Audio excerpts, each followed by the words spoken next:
L'homme condamné à mort mord l'oreille de sa mère juste avant d'être exécuté. Sa mère ne comprend pas pourquoi son fils gâté agit ainsi. Peu importe les erreurs de son fils, elle le protégeait sans limite. Mais elle ne savait pas que son indulgence l'avait conduit à la criminalité. Quand il était petit, le garçon sortait toujours avec un pistolet rempli d'urine. Il arrosait les belles femmes avec enthousiasme. Plus elles étaient en colère, plus il se sentait fier. Mais il voulait encore plus de sensations fortes. Il s'approcha d'une luxueuse voiture Maybach et brisa l'emblème de plusieurs centaines de milliers de dollars. L'homme, voyant cela, s'emporta immédiatement. Il demanda avec colère de qui était cet enfant. Le garçon, réalisant son erreur, s'assit par terre et fit semblant de pleurer. Ses parents arrivèrent rapidement. L'homme, regardant l'emblème totalement détruit, était au bord des larmes. Mais la mère du garçon ne laissa pas son fils s'excuser. Au contraire, elle reprocha à l'homme d'avoir effrayé son fils. Elle prétendit qu'il voulait probablement extorquer de l'argent. À ce moment-là, le propriétaire de la voiture reçut un appel extrêmement important. Dans l'impossibilité de poursuivre, il abandonna et ne chercha pas à régler cela avec cette femme. Mais la mère pensait que l'homme savait qu'il avait tort, c'est pourquoi il s'enfuit. Le père du garçon savait que sa femme gâterait toujours leur fils, ce qui entraînerait de graves problèmes. Mais la femme autoritaire ne l'écouta pas. Elle déclara que même si son enfant commettait une grosse bêtise, elle continuerait à le gâter. Ce jour-là,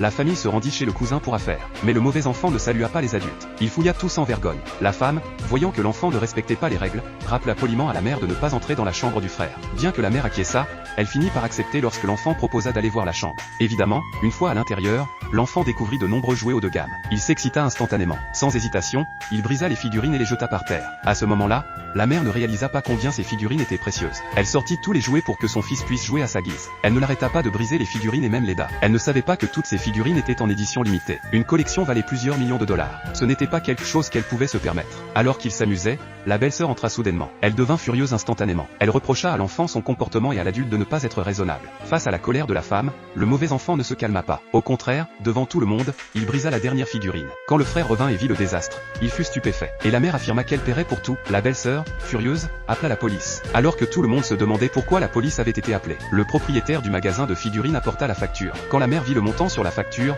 elle fut choquée par les chiffres. Cette fois, comment allait-elle tout rembourser?